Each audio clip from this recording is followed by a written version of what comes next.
Hi mga ka-MMS! So for today's video is gagawa nga pala tayo ng fountain. Tara na! Ay for the go! So ayan, gagawa lang tayo ng ganyan. 2, 4, 6.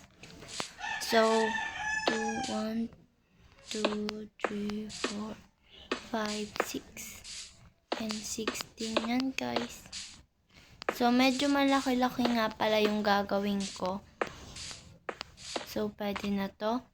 And lalagyan lang natin dyan na, ay wait lang pala. So, dadagdagan lang natin ng isang space. Dito para mas maayos siya guys.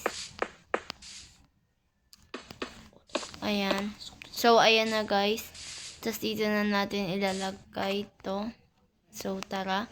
Lagay na natin. So, sa pinaka-center nyo pala siya lalagay. So, ganyan lang guys. And, kuha tayong water. Yan lang. Tapos, lagay nyo dito sa pinaka-center. So, ayan. So, ayan na po yung result niya. Bye-bye!